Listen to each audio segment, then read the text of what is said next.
নারী সাফ চ্যাম্পিয়নশিপে নিজেদের প্রথম ম্যাচেই জয় পেয়েছে বাংলাদেশ। মালদ্বীপকে 4-2 গোলে হারিয়েছে ঋতু আনিকারা।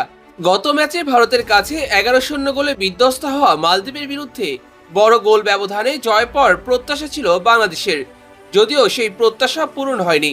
তবে শুরুটা পরিকল্পনা মাফিক হয়েছিল বাংলাদেশের। ম্যাচ শুরু হওয়ার মাত্র 12 সেকেন্ডের মধ্যে এগিয়ে যায় বাঘিনীরা। ঋতুপর্ণার বাড়ানো বল থেকে নিজের বডিটাকে ঘুরিয়ে গোল করেন আনিকা সিদ্দিকী। বাংলাদেশের জার্সিতে সুইডেন প্রবাসী আনিকার এটাই ছিল প্রথম গোল। এর পরের মিনিটেই কর্নার থেকে ঋতুর শট সরাসরি গোলপোস্টে আঘাত করে, ফলে অলিম্পিক গোল পাওয়া থেকে বঞ্চিত হন ঋতুপর্ণা। তবে এরপর ম্যাচের পুরো দৃশ্যপটই যেন পাল্টে যায়। একের পর এক গোল মিসের হতাশায় পড়তে হয়েছে বাংলাদেশকে।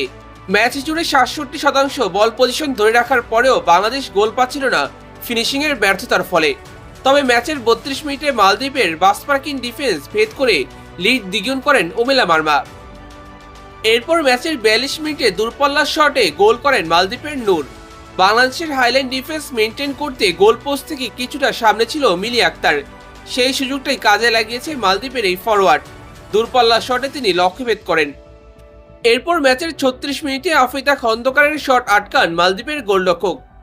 2-1 গোলের ব্যবধানে এগিয়ে থেকে বিরতিতে যায় বাংলাদেশ। তবে সেকেন্ড হাফে বাংলাদেশের কপাল পুড়ে আরও একবার। ডিফেন্সের দুর্বলতা কাজে লাগিয়ে সমতায় ফিরে মালদ্বীপের ফরওয়ার্ডকে আটকাতে পারেনি বাংলাদেশের ডিফেন্ডার আফিদা খন্দকার। এরপর গোলের জন্য মরিয়া হয়ে ওঠা বাংলাদেশকে এগিয়ে নেন সুরভি আকন্দ প্রীতি।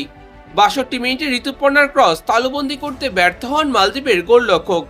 সেই সুযোগ কাজে লাগিয়ে জাতীয় দলের জার্সিতে নিজের প্রথম গোলটা পেয়েছেন এই ফরওয়ার্ড। এরপর ম্যাচের শেষ মুহূর্তে কোহাতি কিসকু 4-2 গোলের ব্যবধানে জয় এনে দেন বাংলাদেশকে।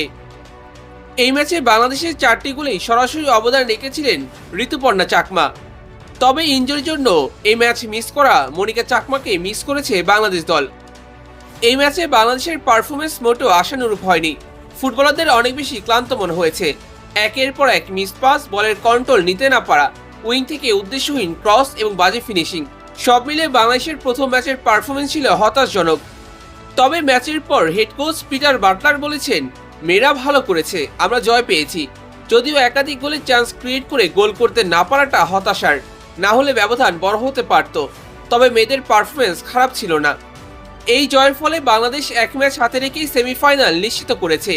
গ্রুপ পর্বের শেষ ম্যাচে ভারতের বিরুদ্ধে বাংলাদেশ লড়বে গ্রুপ চ্যাম্পিয়ন হওয়ার জন্য।